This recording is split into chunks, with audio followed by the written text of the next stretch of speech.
Boa noite a todos. Ai, desculpem, pessoal, estamos aqui com um pequeno problema. O Facebook estava derrubando, mas eu acho que é muita gente querendo assistir o doutor Daniel Cavalcante falar sobre emergências psiquiátricas, né, doutor? Doutor Daniel Cavalcante é psiquiatra e preceptor do grupo Atenção às Psicoses Iniciais do GAP, é o GAP, né? Da Unifesp. Isso, tá. Uhum.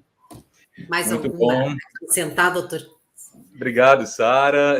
Boa noite novamente aí a todos, né? Para quem não estava, né, antes, é um prazer para mim estar participando aqui dessa conversa com vocês. Eu admiro pra caramba o trabalho da AME e eu acho que a gente vai conseguir esclarecer muitas dúvidas sobre emergências psiquiátricas. É um tema com o qual eu fico bastante à vontade, por anos de atuação na área.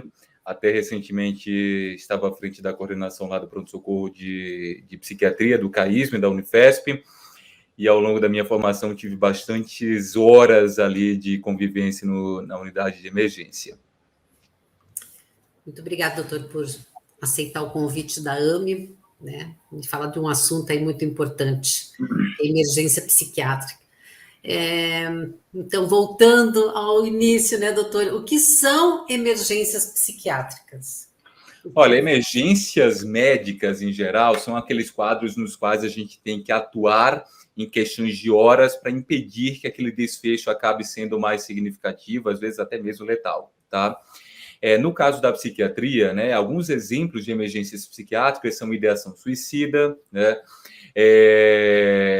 agitação psicomotora extrema, né, quando o indivíduo fica extremamente agitado a ponto de se colocar em risco e colocar terceiros em risco também. Alterações comportamentais muito graves e bizarras, como, por exemplo, quando o indivíduo sai à rua, sai em público sem roupa, né, o que traz ali uma exposição e consequências morais muito significativas, às vezes irreversíveis, né? Quando há ali alterações de humor muito significativas a ponto do indivíduo desacatar autoridades, ou a ponto de ele desrespeitar pessoas ali em público, correndo o risco de ser agredido, por exemplo, ou de entrar, ou de ter consequências legais muito importantes. E essas emergências psiquiátricas, elas podem ocorrer no contexto dos mais diversos transtornos, seja uma esquizofrenia, seja um transtorno depressivo, seja um transtorno bipolar, tá? Vários transtornos psiquiátricos podem, né, vir a se agravar a ponto de gerar uma emergência. Doutora, a pessoa quando ela está em surto, né? Uhum. O senhor acha assim, nas redes, como que a gente faz? Porque não é todo mundo que aceita a ajuda na hora, né? Uhum. Para qual local nós devemos encaminhar essa pessoa que está aí numa emergência psiquiátrica? Olha, isso varia de acordo com o local onde a pessoa vive, tá? Infelizmente, aqui no Brasil, a gente não tem uma boa oferta de serviços de emergência especializados em psiquiatria, tá? Então, eu diria que, em geral, a orientação é levar para o pronto-socorro mais próximo da sua casa, porque mesmo que não seja um pronto-socorro especializado em psiquiatria, o médico que estará lá de plantão saberá conduzir o caso, né? Pelo menos basicamente, até ele conseguir, então, um encaminhamento a uma unidade psiquiátrica ou, então, uma avaliação de um psiquiatra ali que está de sobreaviso no hospital, né, o psiquiatra ao qual o hospital recorre nesses quadros mais específicos, né, de transtornos psiquiátricos graves, tá? Caso você esteja em uma cidade onde há uma oferta de pronto-socorros psiquiátricos, aí o ideal seria até você tentar levar a um desses pronto-socorros, né? Aqui em São Paulo a gente tem alguns pronto-socorros psiquiátricos espalhados pela capital, de modo até a dar uma cobertura razoável em termos geográficos, né? Embora muitas vezes esses pronto-socorros fiquem muito lotados e acabem deixando a desejar, né, ali na assistência por causa de superlotação, enfim. Meu filho, quando tentou o suicídio, eu levei para o hospital mais próximo da minha casa, porque se eu fosse levar para o hospital psiquiátrico sozinha, porque eu chamei o SAMU e não atendeu, então ele é um rapaz alto, forte, né? Mas eles não sabiam o que fazer com ele. A tentativa de suicídio, foi uma overdose medicamentosa, né? E eles não sabiam o que fazer, né? Imagina. Então, acho que por isso a importância de ter um psiquiatra, né, num hospital geral, né, doutor? Sem dúvidas, sem dúvidas. Os quadros psiquiátricos são quadros muito complexos, né? E geralmente os médicos que não são da área de saúde mental acabam tendo um pouco mais de dificuldade para lidar mesmo, tá? Principalmente com pacientes que não são tão colaborativos, pacientes que não estão conseguindo se comunicar direito, pacientes que estão agressivos. Então, isso muitas vezes gera um desconforto bem acentuado na equipe que atende, quando essa equipe não é especializada, né? Sem dúvida alguma, esse é um dos grandes problemas enfrentados por familiares e por pacientes aí que, porventura, venham, né, a apresentar surtos mais graves. Bom, eu tenho uma mãe que mora fora do Brasil, que ela pediu para lhe fazer uma pergunta, né? Ela tem uma filha adolescente, e como proceder num surto sem ter que levar ao hospital? Porque a gente sabe que alguns, né, se negam a ir, ou a gente mesmo, como mãe, fica confusa do que fazer na hora, né? Porque a gente fica bem perdida, né, doutor? Sim. Olha, nesse sentido, né, o que seria o ideal? O ideal seria você receber já do médico assistente uma orientação a como proceder caso aquele paciente específico entre em surto, tá? Os surtos, eles variam bastante de acordo com uma doença que está ali por trás, de acordo com características do paciente, de acordo com o tratamento que ele vem recebendo, tá? Então, é muito importante que todos os familiares e os pacientes, né, conversem com os médicos, né, que estão fazendo o segmento e perguntem, caso ele venha surtar, né, o que eu posso fazer? Muitas vezes, né, nós, psiquiatras, já deixamos ali um esquema SOS montado, né, para a família e para o paciente, né? Como, por exemplo, o uso de uma medicação, né, que vai ter uma ação tranquilizante imediata, a ponto de você conseguir tranquilizar o paciente antes que aquele quadro escale para uma condição mais grave, né? Então, a gente orienta, caso você perceba que ele está ficando muito agitado, caso você perceba que ele está ficando com um comportamento muito alterado, que ele está começando a ficar agressivo, você vai recorrer, então, a esse medicamento, que vai ser o seu SOS aqui, farmacológico, digamos assim, para conseguir tranquilizá-lo mais, impedindo, então, que ele chegue a uma gravidade maior e, consequentemente, impedindo que você necessite levá-lo até o hospital, né? Aí, uma vez ocorrido o surto, né, e uma vez você tendo conseguido controlar esse surto em casa sem precisar levar ao hospital, a orientação é que você consiga, então, entrar em contato com o serviço que está fazendo o segmento, né, com o médico assistente, e veja se você consegue antecipar a consulta, né? Porque se você presenciou um surto, se o paciente surtou, é sinal de que o quadro como um todo está descompensando e que talvez sejam necessários ajustes medicamentosos ali naquele momento para impedir que novos surtos surjam nos dias consequentes ali. Eu tenho reparado, doutora, assim, nos comentários de algumas mães, assim, nos grupos, que às vezes na troca de um medicamento dá aquele efeito rebote, né? E é quando eles entram praticamente num surto, né? O que faz nessa hora? Tá. Existem alguns medicamentos que realmente podem levar a esses rebotes, tá? Vou dar alguns exemplos aqui de medicamentos que podem levar a esse rebote, tá? Por exemplo, a olanzapina, né? É um medicamento bastante utilizado, mas quando você suspende a olanzapina, né, de forma brusca, e se você já está com uma dose ali otimizada de olanzapina, ela pode acabar gerando esse rebote, tá? É um rebote que a gente chama de rebote colinérgico, tá? Quando o paciente, por exemplo, faz uso de uma medicação mais sedativa, já vem fazendo uso daquela medicação há um tempo prolongado e, de repente, você interrompe bruscamente aquela medicação, você pode acabar gerando esse rebote também. Às vezes, né, o paciente ele pode entrar em abstinência também, principalmente naqueles quadros de pacientes que usam os benzodiazepínicos, que são aqueles calmantes tarja preta, como clonazepam, diazepam, Lexotan, lorazepam, etc., tá? Então, quando você interrompe bruscamente esses medicamentos, o paciente pode entrar no quadro de abstinência, que é marcado por uma irritabilidade mais acentuada, por uma inquietação, podendo, então, levar até um quadro de agitação e até mesmo a um surto, tá?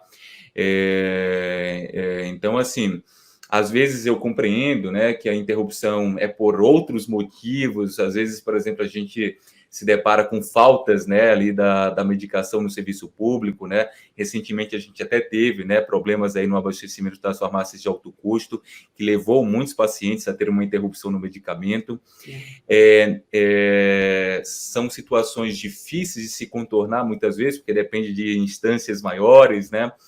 Mas uma orientação que eu sempre passo, né, para os pacientes é ficar atento à quantidade de medicamento, não deixar para ir atrás, né, da reposição do medicamento apenas quando ele está ali para acabar, faltando 1 ou 2 comprimidos. Sempre faça isso com uma margem ali de pelo menos uns 10 comprimidos, para que você tenha ali um espaço de manobra, né, suficiente para que você lide aí com imprevistos. E se por acaso, né, você se depara com a iminência de ter que interromper a medicação, você pode, então, fazer uma redução da dose, né, meio que fazer uma espécie de racionamento para, pelo menos, minimizar os danos, entendeu? Uhum. Em vez de você interromper de vez a medicação, porque você não conseguiu acesso, tenta, então, reduzir um pouquinho para prolongar mais o período de uso da medicação, sem ter que interrompê-la, tá? Mas, tá? Só para que a gente fique realmente bem alinhado aqui, o ideal é que você não interrompa a medicação. E uma das coisas que eu gosto muito de pontuar é cuidado para não cair na armadilha de achar que está bem, que, portanto, não precisa mais daquela medicação que o seu médico prescreveu, tá? Muito cuidado com essa armadilha, certo? Se o paciente está bem, é sinal que a medicação está funcionando bem. Se você tira aquela medicação achando que ela já cumpriu o seu papel, é mais ou menos como tirar as estacas de um primeiro andar que você acabou de construir e acha que tá firme, mas na verdade o concreto não secou ainda e aquilo ali acaba desabando e aí é mais trabalho para a gente reerguer aquilo ali de novo. E outra coisa, tem essa coisa de tirar o medicamento, né? Que tem mãe que faz isso, e tem aquelas que aumentam por conta própria. Aumentar o medicamento por conta própria é algo que vocês precisam evitar também, tá? As doses dos medicamentos, elas são cuidadosamente calculadas, digamos assim, pensadas na hora que a gente prescreve. Quando você aumenta a dose de medicamento por conta própria, você corre o risco de mais atrapalhar do que ajudar, tá? Quando você aumenta a dose de um medicamento, você não aumenta apenas a ação terapêutica dele, você aumenta também os efeitos adversos que ele pode causar, tá? Então, às vezes, né, no afã ali de conseguir, né, um efeito mais pronunciado do medicamento, você pode, muitas vezes, ao aumentar a dose por conta própria, aumentar mais os efeitos adversos do que os efeitos terapêuticos e acabar mais atrapalhando do que ajudando. Então, muito cuidado com essa questão de aumentar por conta própria a dose do medicamento. É uma responsabilidade, né? Sim. Eu tenho uma pergunta aqui da Josiane. Na remoção, muitos recebem choque por estarem agressivos, aquele choque policial, né? Sim. Qual o grau de dano ao acontecer isso? Surto versus o choque? Olha, essas maquininhas que a polícia usa, né, de choque, em geral, elas não causam danos à saúde do indivíduo afetado, né? Uhum. O que pode acontecer é um dano mais indireto, digamos assim. Então, Trauma. exato, né? O indivíduo afetado ali por aquilo acabar se sentindo abusado, né, do ponto de vista moral, ou acabar ficando traumatizado, né, tanto pelo tipo de abordagem, né, como também pelo desconforto que ele teve ali com o choque. Alguns indivíduos, né, com o choque, com um primeiro choque, acabam não sendo ainda bem controlados, e aquilo ali pode acabar meio que servindo como gatilho para eles ficarem ainda mais agressivos, né? Mas do ponto de vista de saúde em si, esses choques causados por essas máquinas não costumam gerar danos significativos.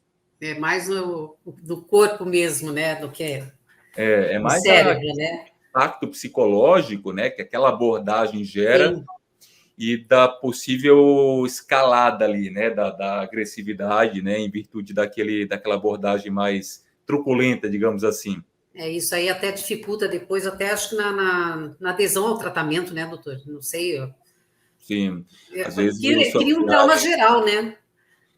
Às vezes os familiares, eles, na ânsia, né, de tentar resgatar o paciente, levá-lo até um estabelecimento de saúde, acabam chamando a polícia, e uma vez o paciente já tendo um histórico de ter passado por uma experiência semelhante, ele acaba só, assim, ele acaba ficando mais à espreita, né, da reação que a família vai ter, e ao perceber que a família está chamando a polícia de novo, como aconteceu da outra vez, ele acaba, às vezes, tendo reações bem agressivas ou reações bem perigosas, como fugir, né? Sair correndo e desaparecer, né? Então, Vou assim, fazer uma deve ser pergunta de um cuidado, pai né, aqui. Tá. Desculpa, doutor. Tranquilo. Tem uma pergunta aqui do Wagner. Minha ex-esposa está falando em ter relação com meu filho de 6 anos. Como estou com a guarda, não estou deixando ela ver. Estou agindo correto? Infelizmente, não temos convênio e não sei como ajudá-la, porque a cada dia está mais agressiva, com vários tipos de delírio, e cada dia mais sozinha. Tem como um dia ela voltar ao normal? O que fazer num caso desse, né, doutor? Complicado, né? Porque Bem envolve uma complicado. criança, né? Envolve uma série de variáveis que a gente precisaria acessar, né, para dar uma orientação mais precisa. A gente precisaria entender, né, o que está por trás desse comportamento dela, o que está por trás desse discurso dela, né, de ter relação com a criança de 6 anos. Eu não sei o que seria o receio mesmo, né, se essa relação De com abusar da os criança? anos exato, é um abuso, ou se é mais no sentido de relacionamento mesmo, né, de se relacionar e, enfim. Mas, assim, respondendo a última pergunta, se tem como um dia voltar ao normal? Tem sim, tá? Sempre há uma possibilidade de a gente conseguir recuperar o indivíduo. Para isso, né, a gente precisa entender melhor o caso e montar ali uma estratégia de cuidado que envolve não apenas medicação, mas também abordagens não farmacológicas, às vezes abordagens psicoterápicas, às vezes um trabalho multiprofissional também, né, envolvendo aí psicólogo, né, terapeuta ocupacional, enfim, aí vai depender muito dessa série de variáveis, né, que eu havia comentado, né? Qual é o quadro, qual é a doença por trás, o que já foi tentado, qual é a abertura, né, que a paciente apresenta para se envolver ali no tratamento, qual é a frequência do surto de agressividade, enfim. Sempre que a pessoa entra em surto, então chama o SAMU? Olha, sempre é uma palavra muito forte, né? Às vezes não precisa chamar o SAMU, né? Às vezes você já tem uma orientação passada pelo seu médico, né, acerca de como agir no surto. Às vezes apenas o emprego ali de uma medicação de resgate já é suficiente para controlar aquele surto. Na ocasião de você não conseguir controlar, né, aí sim seria o caso de chamar um serviço de resgate. Aí o ideal seria chamar o SAMU. Embora existam, né, alguns serviços privados, né, de resgate, só que aí é importante a gente deixar um alerta aqui, tá? Que alguns serviços de resgate psiquiátricos, eles acabam não sendo tão bem treinados, eles acabam, às vezes, manejando o quadro ali de uma maneira mais truculenta, de uma maneira menos profissional, de uma maneira menos responsável. Então, para quem nunca acionou um serviço privado de remoção desses que se dizem especializados em saúde mental, eu recomendaria chamar o SAMU mesmo, tá? Agora, se você já tem, né, a experiência de ter acionado um serviço privado, gostou da abordagem, ou se você recebeu a indicação do seu médico acerca de um serviço de remoção privado, aí tudo bem, aí você pode recorrer a um serviço assim. Mas também não é todo profissional do SAMU que sabe lidar com uma emergência psiquiátrica, né, doutor? Até porque aqui em Curitiba, pelo menos, a informação que eu obtive há uns 3 anos atrás, no SAMU, é de que 5% dos profissionais do SAMU aceitam trabalhar com emergência psiquiátrica, justamente às vezes por causa da violência do paciente, né? sim. Então, Isso, infelizmente, é um fato mesmo, né? Muitos profissionais de saúde não são bem capacitados para lidar com pacientes em surtos psicóticos, em surtos psiquiátricos em geral. Mas, infelizmente, a gente hoje não tem como... A gente não tem nada assim que seja mais especializado do ponto de vista de saúde pública do que o SAMU, né, para resgate em emergências, né? Seria ótimo se a gente tivesse uma subunidade do SAMU preparada, né, para lidar com esses quadros psiquiátricos, né, com essas complexidades do paciente ali com transtornos graves. Quem sabe, né, com essa maior importância, com essa maior relevância que a saúde mental tem tido, né, no contexto social nesses últimos anos, esses serviços eles acabem não fazendo treinamentos melhores, né? E quem sabe um dia a gente não tem aí uma subunidade, né, de atuação mais específica para quadros aí de transtornos mentais, né? Assim como a gente tem, né, ali equipes de resgates mais avançados, né, ambulâncias de UTI, né? Quem sabe, né? A gente não tenha também equipes mais bem treinadas, mas no momento, né, isso está deixando bem a desejar mesmo. doutor, o que não fazer durante um surto psicótico? Às vezes a gente está sozinha com o filho, a filha, o familiar, né? O que a gente não deve fazer enquanto a pessoa se apresenta ali com um comportamento mais agressivo, a gente já percebendo que não está no seu normal, né? Tá. Vamos lá. Vamos subdividir, tá, essa pergunta. Vamos agora abordar o cenário em que o indivíduo em surto está fisicamente agressivo, tá? Se ele estiver agressivo fisicamente, não tente partir para o confronto físico direto, tá? Não tente partir para o confronto físico direto. Você pode se machucar gravemente ou você pode machucar gravemente, né, o paciente, tá? O paciente que está em surto, ele não consegue, muitas vezes, né, medir as consequências de seus atos. E ele não consegue, muitas vezes, medir ali a força de suas reações, tá? Então, por mais que haja, né, um relacionamento relevante entre o cuidador, né, e o paciente, pode ocorrer uma agressão física séria e grave nesse contexto, tá? Então, cuidado, né, para não reagir fisicamente também. E quando eu falo reagir fisicamente, eu não falo de você dar um soco, né, no paciente, de você meio que empurrá-lo. Não é somente isso, tá? Por exemplo, tem famílias que às vezes tentam agarrar e jogar no chão e amarrar, tá? Muito cuidado com esse tipo de reação, certo?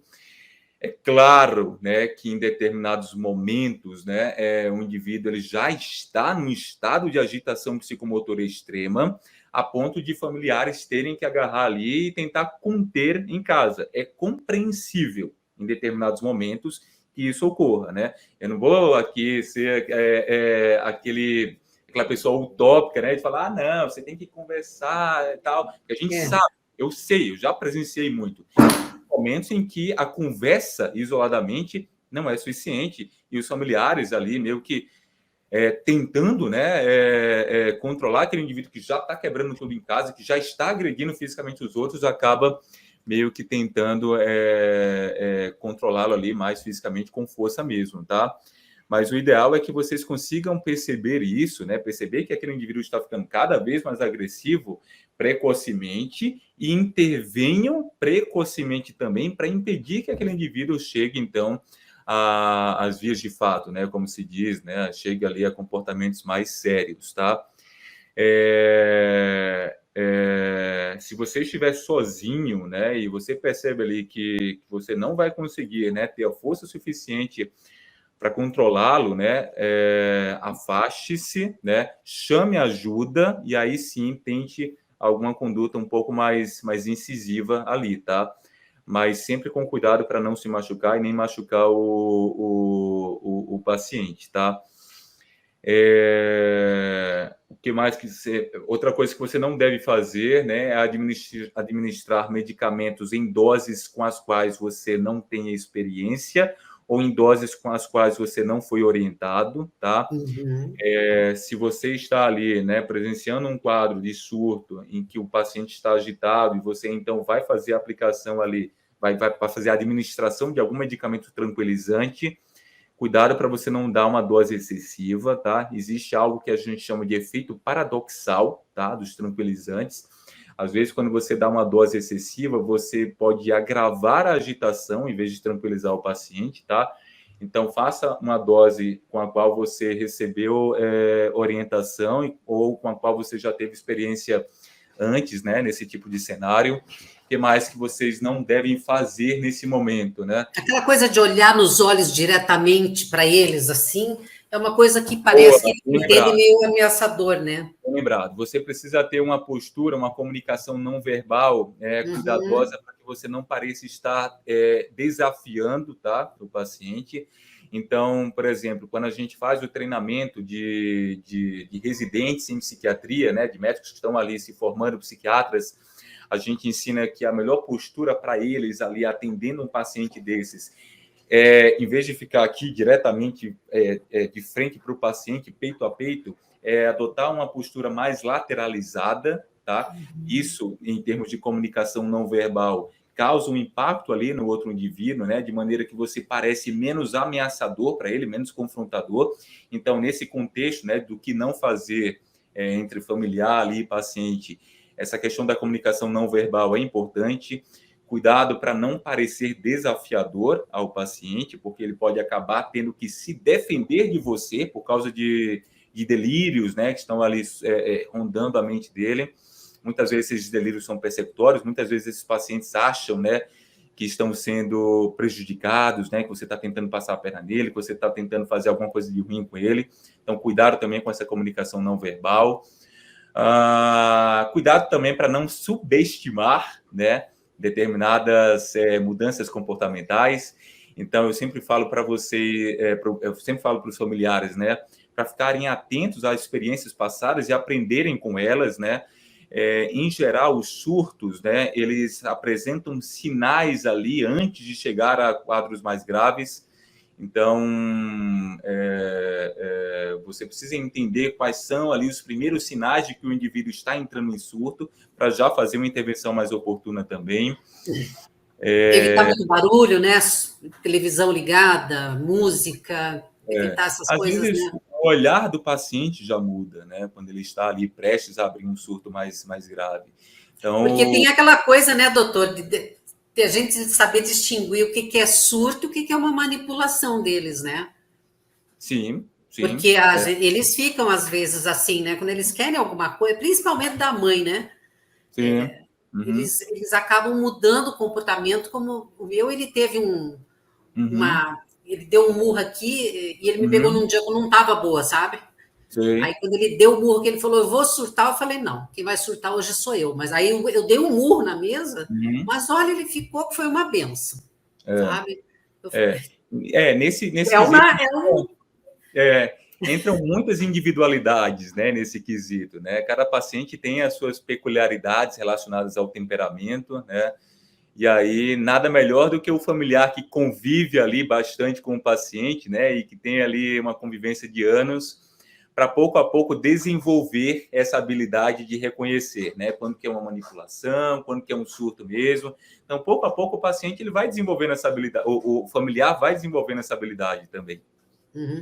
Doutor, uma vez eu vi aliás, eu perguntei para um psiquiatra Uhum. sobre toda vez que a pessoa tem um surto que ela fica agressiva. Ele falou que não necessariamente, às vezes a pessoa pode estar em surto sem estar agressivo, né? Uhum. Como que a Sim. gente percebe isso? Como que ele fica para a gente perceber que ele pode estar em surto, mas sem estar agressivo? Sim, é verdade, nem todos os surtos eles cursam com agressividade, tá? Uhum. O surto é uma alteração comportamental aguda, tá?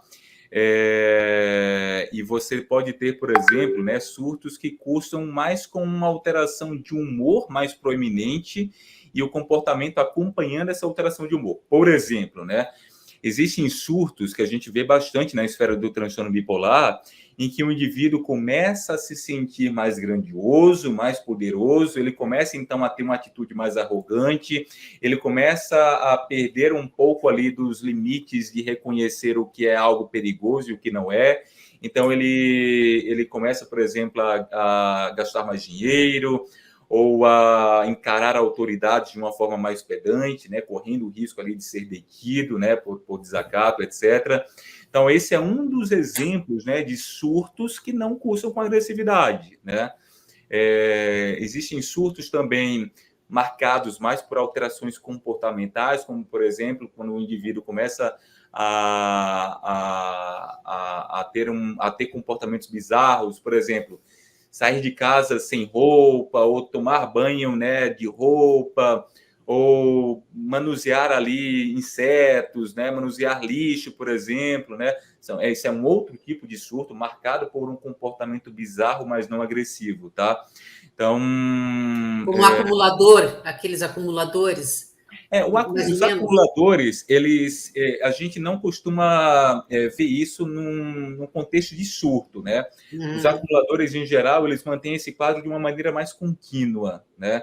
Não é uma coisa abrupta, mas é também um exemplo de quadro psicótico que não cursa com agressão, né? Que não cursa com agressividade, que não cursa com agitação. Tem uma mãe aqui, ela fez uma pergunta, as doenças dessa área têm alguma ligação com algo espiritual? Olha, falando como médico, né, você vai acabar ouvindo que não, né? É claro que isso depende muito da crença de cada um, do ambiente, né, no qual você está discutindo essas questões, tá? Mas como médico psiquiatra, né, eu te digo que essas manifestações, essas alterações comportamentais estão ligadas a desregulações que ocorrem em alguns circuitos cerebrais. Tá. Deixa eu ver aqui uma pergunta. Ouvir vozes mesmo medicado significa surto? Mesmo se as vozes parecem tranquilas? Não, ouvir vozes estando medicado, né? E de uma forma que isso não impacta tanto o comportamento do indivíduo, não pode ser considerado como um surto, tá? Porque não é uma alteração comportamental aguda ali no indivíduo. Então, a gente não considera isso conceitualmente como um surto. A gente consideraria como um sintoma psicótico e, no contexto do paciente estar já medicado, a gente diria que é um sintoma psicótico residual. Que talvez melhore com um ajuste ali no tratamento, né? Um ajuste de dose, um ajuste medicamentoso, de forma a, aí sim, ele conseguir um controle mais efetivo. Tá, deixa eu ver aqui. Bom, o que fazer quando a pessoa começa com esses comportamentos e não deixar evoluir para chegar ao surto? Porque é como se fosse um tratamento precoce, né? Sim. Repita a pergunta, por favor, Sara. Deixa eu ver. O que fazer quando a pessoa começa com esses comportamentos e o que fazer para não deixar evoluir para chegar ao surto? Tá. Isso é aquela coisa que a gente estava comentando, né? O ideal é você realmente reconhecer precocemente que aquele indivíduo está com uma alteração comportamental, né? Ele está diferente, ele está com um olhar diferente, ele está um pouco mais agitado, para que então você consiga intervir ali oportunamente antes que aquilo ali se agrave, né? E venha ali a cursar com uma agitação mais extrema, né? Aí a abordagem nesses quadros, né? Muitas vezes é bastante efetiva quando você tem ali uma medicação de resgate, né, um tranquilizante que você pode oferecer ao paciente de modo a trazê-lo de volta para a base ali emocional dele, para o equilíbrio emocional dele, né? Às vezes, se você percebe que aquela alteração comportamental foi causada por algum fator específico, só o fato de você afastar o indivíduo daquele fator estressor já pode ajudar bastante também. Então, imagina ali um cenário em que o indivíduo começou a ficar mais inquieto, mais agitado, porque teve uma discussão com o irmão, né? Então, só você afastar os dois, colocar cada um no seu canto, colocar ali em um espaço mais reservado, mais calmo, tal, já pode ajudar também. Às vezes, se você conseguir engajá-lo em alguma atividade que desvie o foco dele, né, de modo a ele não mais ficar imerso naquele pensamento que você viu como gatilho para ele. Também pode ser uma coisa bastante interessante também, para evitar que ele escale para quadros mais graves ali de agitação. A Solange está perguntando, tomar vários banhos por dia é surto ou toque? Pode ser muita coisa, pode ser pode ser um sintoma ali de toque, pode ser também parte de um comportamento desorganizado, como visto nos transtornos psicóticos, né? E se essa alteração comportamental ela surgiu de modo abrupto, ela pode fazer parte de um surto. Uhum. Doutor, existe diferença assim, de surtos para os transtornos, por exemplo, da bipolaridade? O surto é diferente da esquizofrenia, o borderline? Bom, vamos lá, vamos esclarecer isso melhor então. Vamos imaginar então um paciente com esquizofrenia, tá? Que está apresentando delírios, né? Ele acha que está sendo perseguido e está apresentando alucinações, né? Ele está ouvindo vozes que estão comentando ali o comportamento dele, etc. Tá? Esse indivíduo, nessa condição, ele não necessariamente está em surto. Tá? A gente diz que o indivíduo está em surto quando houve ali uma mudança abrupta no comportamento dele, certo? Uhum. Aí a gente diria, então, nesse contexto, né, do paciente com esquizofrenia, que ele está num surto psicótico, porque é uma mudança abrupta no comportamento dele, marcada por sintomas psicóticos, certo? Agora vamos imaginar um outro cenário em que esse mesmo paciente que eu falei, está com esses mesmos sintomas, só que ele está com esses sintomas há dias, aliás, há semanas, digamos assim, de uma forma estável. Ele está com esses sintomas, né? E ele vem mantendo esses sintomas de uma forma estável. Aí a gente não diria que esse paciente está em surto. A gente diria que esse paciente está com um quadro psicótico sustentado há 2 semanas, por exemplo. Porque já não é algo abrupto, repentino, no curto espaço de tempo. Então, a gente não caracteriza como surto, certo? Uhum. Agora, vamos imaginar um indivíduo com um transtorno bipolar que está no polo depressivo. Então, ele abriu um quadro depressivo dentro do transtorno bipolar, certo? E aí, né, nesse contexto de um quadro depressivo, ele começou ali a ter ideias de morte, né, pensamentos suicidas, está até meio que pensando em como tirar a própria vida, né?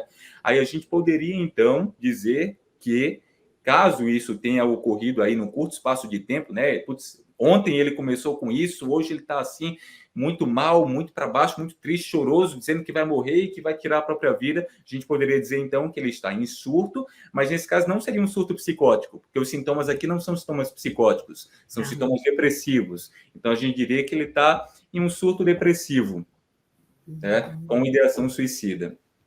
Que é uma emergência também, né? Também é uma emergência, exato. Não sei se ficou mais claro agora, essa distinção entre surto, né, e um quadro ali sintomático, mas que não é abrupto, não é agudo. Tá. Então, quer dizer que a pessoa ela pode ficar meses naquele mesmo comportamento, mas não quer dizer que seja um surto, né? Exatamente. Ele pode realmente ficar em meses. Aí, nesse caso, a gente não fala mais em surto, né? A gente fala em um quadro ali, no caso, se Não for seria porque está crônico demais, está crônica demais a doença, doutor? Essa é uma forma também até didática de entender melhor isso, né? Quando é uma coisa crônica, né, a gente não fala mais em surto, tá? Mas atenção a isso. Um paciente que tem um quadro crônico, ele pode apresentar um surto, tá? Então, imagine um paciente que está em tratamento há 2 anos, né? Ele vinha estável ao longo desses 2 anos e, de repente, por algum motivo, né, que são vários os motivos que podem ocorrer, ele, então, apresentou uma piora no quadro, uma descompensação no quadro, né? Ontem ele estava bem, hoje ele já começou a ficar inquieto, ele já começou a falar umas coisas esquisitas, ele já começou a já não funcionar como ele estava funcionando antes. Então, a gente diz que esse paciente, ele vinha estável, era um paciente que vinha com um quadro crônico e que agora ele agudizou, né? Ou seja, ele entrou em surto novamente. A Marlene está perguntando: meu filho ouvia vozes direto, sem parar por anos. Eu acompanhei o caso dela. Não aderiu ao tratamento sem medicação nenhuma. Um certo dia as vozes sumiram. Já fazem 5 meses que não houve mais nada. Ele diz que venceu a batalha com elas, foram embora. Como explica? Bom, ele teve sucesso no tratamento, então, né? Se ele Mas está... ele não fez, ele não aderiu a tratamento nenhum. Eu me Ah, lembro então que não aderiu, tá? Tô vendo. eu me lembro que deram, acho que a Invega, né, Assim, Marlene? Deram, se não me engano, ele tomou sei. Invega e ele teve aquele efeito extrapiramidal, daí mesmo Ah, é que tá, ele não tô vendo. quis mais, sabe? Certo, certo. Tá, veja bem. Olha, ele realmente pode estar, tá? Sem as vozes, tá? Um indivíduo, ele pode realmente apresentar uma melhora dos sintomas psicóticos, mesmo sem a intervenção medicamentosa, tá? A Uhum. chance disso ocorrer num contexto de esquizofrenia é baixa, mas existe, tá? Porque a vulnerabilidade de um indivíduo apresentar determinados sintomas depende não apenas de fatores biológicos, né? Fatores esses que são modulados pelos medicamentos, mas também de fatores psicológicos e fatores ambientais. Então, pode acontecer, por exemplo, que o indivíduo, né, ele tenha uma melhora no aspecto psicológico ali, relacionado à forma, né, como ele interage com o mundo ao seu redor, e uma melhora também no contexto ambiental, no sentido das coisas ao redor dele terem ficado mais favoráveis e, portanto, exercerem menor pressão sobre ele. Assim sendo, ele ficaria sob uma menor carga de estresse e, consequentemente, menos vulnerável a apresentar os sintomas, tá? Uhum. Mas com a medicação, né, ele tenderia a ficar mais protegido, tá? Porque mesmo que tivesse ali alguma piora no aspecto ambiental, a medicação ela funcionaria como uma espécie de freio, digamos assim, sabe? Uhum.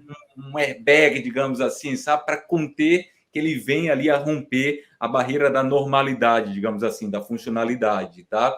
Sem a medicação, é como se ele perdesse um pouco dessa margem de segurança, ficando, então, mais vulnerável caso ele seja exposto a uma pressão maior. E aí essas vozes que estão há tanto tempo sem se manifestar, poderiam voltar a se manifestar. Tá. Doutora, as drogas também causam, né, as alucinações, Uhum. os delírios. A gente sabe que o uso de cocaína, o surto de cocaína é muito parecido com o surto de uma pessoa, né, um surto psicótico mesmo, né, de um Uhum. transtorno mental. E como que se diferencia isso aí numa emergência psiquiátrica? Para Bom, saber que é um surto, vamos supor, de cocaína e é uma emergência psiquiátrica mesmo, um transtorno mental. bom, ótimo. Eu vou agora falar uma das informações mais importantes no contexto de emergências psiquiátricas, tá? Eu diria que 90% dos casos, né, que a gente recebe nas emergências psiquiátricas são de pacientes que falharam na adesão medicamentosa, tá? Falharam na adesão ao tratamento, tá? E talvez os outros 10% são casos ali de pacientes que usaram substâncias, tá? Então, esses são dois dos principais desencadeantes de surtos e emergências psiquiátricas, certo? No contexto de um indivíduo que usou substância, às vezes a gente consegue identificar isso por alguns sinais vitais, né? Por exemplo, um indivíduo que fez uso de uma substância estimulante, como cocaína e crack, por exemplo, ele apresenta ali aumentos da pressão arterial, ele apresenta aumentos da frequência cardíaca, tá? Ele apresenta também alteração no Pupila, né? diâmetro das pupilas, tá? Então, são coisas que um médico ali bem treinado, ele consegue reconhecer. Uhum. Indivíduos com pele muito branca, eles têm também, às vezes, uma vasodilatação, ficam um pouco mais vermelhos. Então, a gente consegue perceber esses sinais mais objetivos que nos levam, então, a essa hipótese de ele ter feito uso de tais substâncias. Às vezes, por exemplo, a gente percebe a diferença no hálito quando é por uso de álcool, por exemplo, né? Ou né, por uso de maconha. E às vezes há também algumas alterações comportamentais, né, que também auxiliam nessa identificação. Então, no contexto de um indivíduo, por exemplo, que já tem histórico de surtos, e de repente a gente percebe que aquele surto foi diferente do padrão de surto que ele apresenta ao longo da vida, a gente já fica desconfiado. Esse surto agora foi diferente. Essas manifestações, essas alterações comportamentais foram diferentes. Será que ele não usou alguma substância, né? porque dessa vez ele fugia um pouco do padrão dele, tá? Além disso, né, existem também recursos laboratoriais, né, como testes toxicológicos que a gente pode fazer para confirmar, né, que houve uso de uma substância ali nos dias que antecederam aquele surto. Na maioria das vezes, esses testes não são tão acessíveis, tá? Principalmente no contexto de serviços públicos.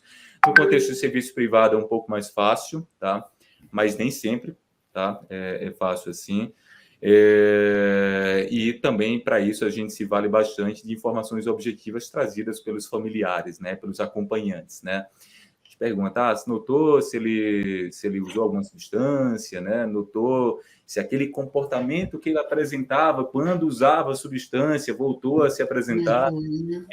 São alguns dos fatores que a gente fica atento aí para chegar a essa conclusão. O José, ele está perguntando sobre o uso de jogos PlayStation, se eles são prejudiciais. Eles podem servir de gatilho, sim, a depender do tipo de jogo. Existem alguns jogos que são bem agressivos, alguns jogos que são até macabros, né? Ultimamente, a gente tem visto muitas pessoas desenvolverem dependência digital, né?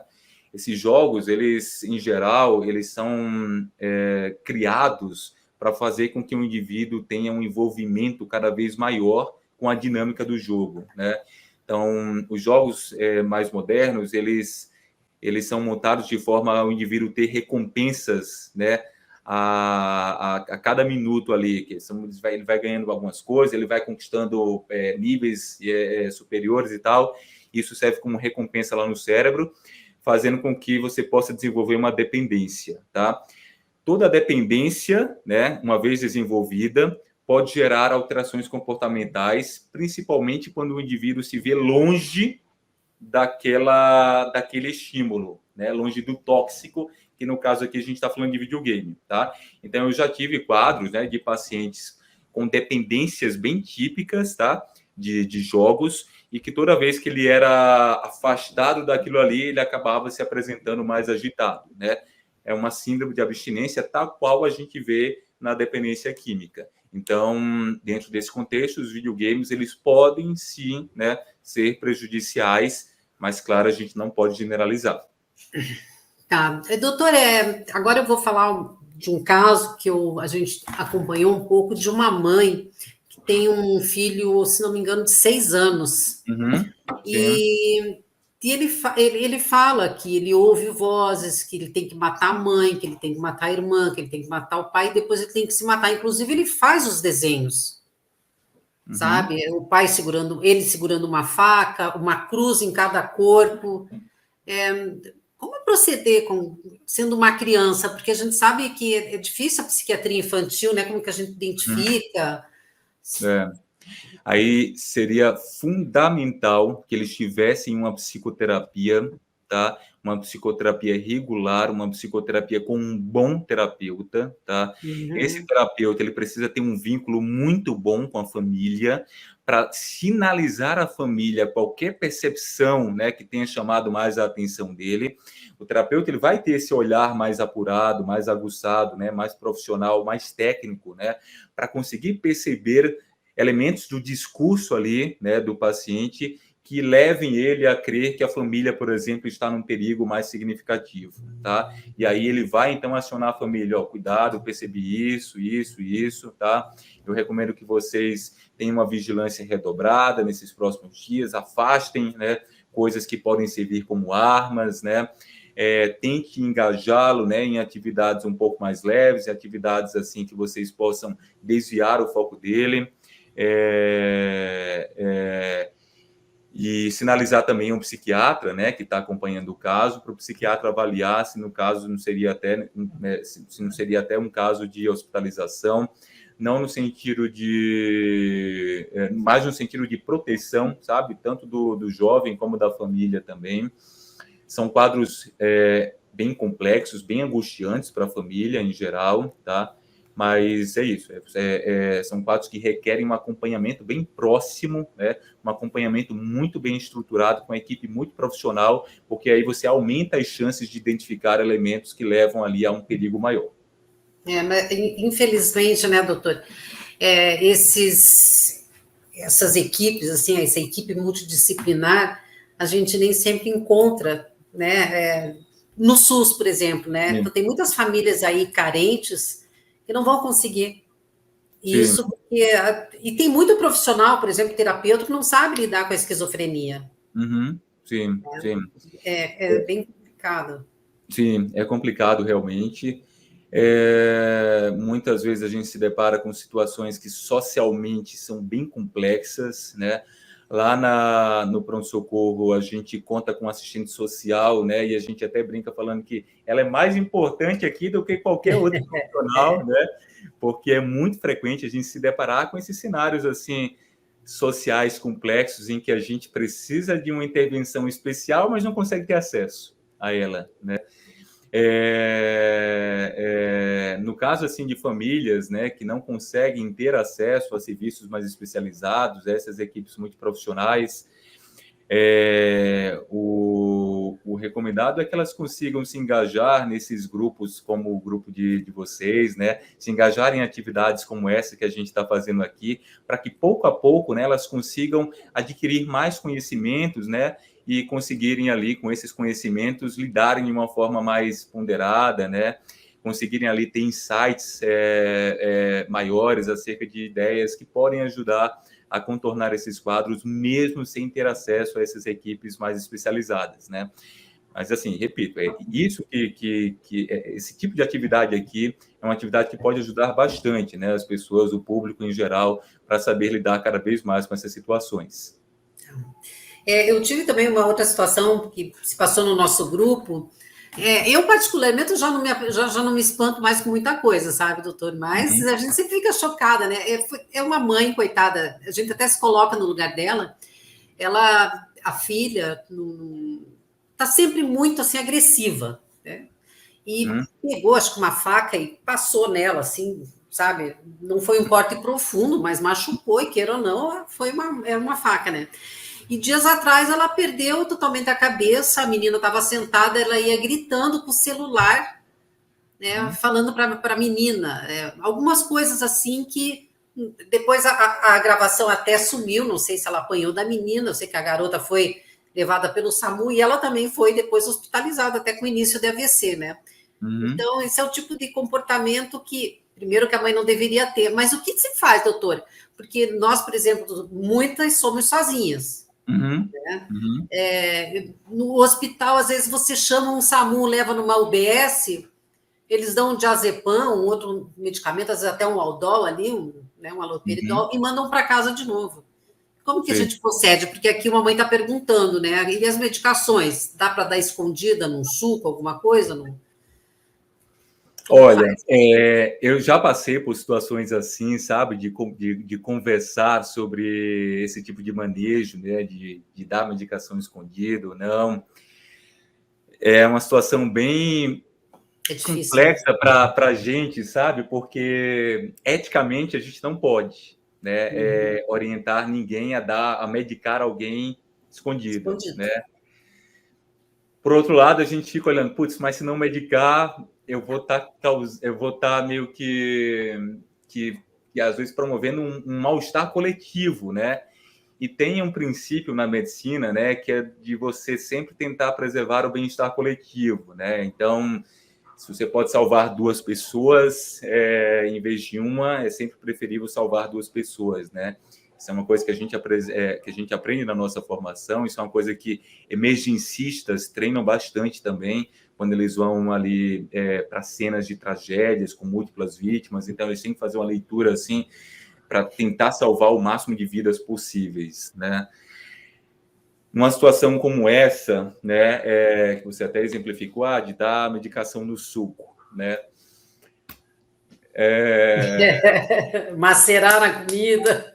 É A tão gente, olha, eu tinha uma técnica que era pegar aquele Neston, tirava sim, aquele lacrezinho assim de alumínio, sim, porque era sim, louco de esperto, né? sim, Não comia, daí não tomava vitamina, eu tirava aquele lacre, já colocava macerado ali, fechava o lacre com um jeitinho, deixava na geladeira, ele ali pegava, tomava, nem desconfiava. Mas é, chegou um momento que eu achei melhor falar para ele que ele falava para mim, você está vendo como eu estou bom? Aí um dia eu falei, você está bom, você está tomando escondido o remédio. Aí entra uma questão de comunicação, tá, Sara? É assim, o profissional de saúde mental, ele precisa ser dotado de uma ótima capacidade de se comunicar, tá? E de vincular tanto com o paciente como com o familiar, certo? Quando você tem um bom vínculo, né, você consegue se fazer entendido, né, e você consegue deixar também um familiar mais à vontade, né, em como proceder ali nos cuidados com o paciente. Então, é aquilo, sabe? Ó, vamos dizer que eu esteja conversando aqui com você, que a gente esteja numa consulta maior, Sara, é o seguinte, ele realmente seria bastante beneficiado, tá, com a ação de tal medicamento. A gente tem várias apresentações, tá, de medicamentos, a gente tem apresentação em gotas, às vezes a gente tem também a opção de macerar o comprimido, né, para dissolver em alguma bebida e tudo mais. Então, será que a gente não conseguiria, né, com uma apresentação diferente, conseguir fazer com que ele tome a medicação e tal? Então, você, né, já vai me ouvindo, você já vai tendo os insights ali e tal, de como proceder, e aí a própria família, né, consegue ali meio que bancar, né, e tomar a frente, e ter essa responsabilidade, sabe, de, não, eu quero ajudar, sim, eu acho que vale a pena a gente passar para esse ponto, né, de fazer uma coisa ali dentro do suco, enfim, então é uma questão de bom senso, sabe, de comunicação, de acordo mútuo, sabe, entre as partes, para que a gente consiga ajudar a todos.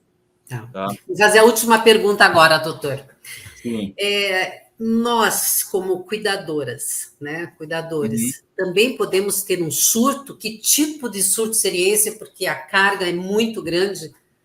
Sim. E o que fazer nessa hora, quando é a gente que, de repente, tem um... Vamos supor que eu estou sozinha com meu filho, e eu tenho um surto. De nervos, não sei. Então, vamos lá. Acho que é uma ótima mensagem realmente para ficar aqui nesse final da nossa conversa. Todos nós somos vulneráveis para apresentarmos sintomas de um ou outro transtorno em algum momento de nossas vidas, tá? Então, eu sou vulnerável, a Sara é vulnerável, a Alba, a Daniela, a Maria, a Beatriz, todos nós temos uma vulnerabilidade, tá? Essa vulnerabilidade, ela varia não apenas de pessoa para pessoa, como uma mesma pessoa apresenta momentos em que está mais vulnerável e momentos que está menos vulnerável, tá? Quando você está inserido num ambiente ou num contexto de vida de muita pressão, você acaba ficando mais vulnerável. Então, se a gente fala aqui no contexto, né, de um cuidador que enfrenta ali um ambiente extremamente conturbado por causa de um paciente que está tendo surtos muito frequentemente, ou está tendo uma doença ali, né, que ainda não está plenamente controlada, e aquilo ali gera muito trabalho na convivência, muitas dificuldades ali na convivência, a gente está falando, então, em alguém que está inserido em um ambiente muito estressante e que, consequentemente, vai ficar vulnerável a apresentar sintomas de um ou outro transtorno. E uma vez apresentando sintomas e aqueles sintomas gerando sofrimento significativo e prejudicando o funcionamento do indivíduo, a gente fala, então, que aquele indivíduo está em um transtorno, tá? E ele está em um transtorno e precisa buscar ajuda, tá? Porque sozinho, né, na grande maioria das vezes, a tendência é que ele não tenha sucesso no controle daqueles sintomas e aquilo ali acabe evoluindo como uma bola de neve, eu digo, sabe? A bola vai ficando cada vez maior, vai levando cada vez mais coisa montanha abaixo, prejudicando cada vez mais o indivíduo, tá? Então, é fundamental que ele consiga, então, buscar ajuda, né? Inicialmente, ele pode buscar ajuda de familiares para ter uma rede de suporte emocional, né? Em seguida, ele pode, então, procurar um profissional de saúde mental, que aí pode ser um psicólogo ou um psiquiatra, tá? Mas é muito importante que os cuidadores, eles tenham isso em mente, que eles também são vulneráveis, eles também podem apresentar transtornos, um transtorno depressivo, um transtorno de ansiedade, em decorrência da pressão que eles enfrentam. Obrigada, doutor. Obrigada aí por sanar tantas dúvidas, né? Espero poder ter outros momentos aqui para a gente falar, porque o papo vai longe, né? Eu estava só vendo aqui, a coluna aqui cheia de comentários, né? Eu não conseguia ler direito, porque estava focado aqui nas suas perguntas, mas realmente, muita gente... Eu tenho uma dificuldade, ou eu leio ou eu escuto. Sim. Eu vou ter que rever a live depois para também prestar bastante atenção. Muito obrigada, doutora. Obrigada ao pessoal aí que esteve presente, a Marina, dando, né, aí um suporte para a gente. E até a próxima, né? Que logo nós teremos outras lives. Obrigada, doutora. Uma boa noite. Obrigada a todos. Boa noite a todos. Obrigado a todos também. A gente se vê. Tchau, tchau, Sara. Tchau, tchau, doutor.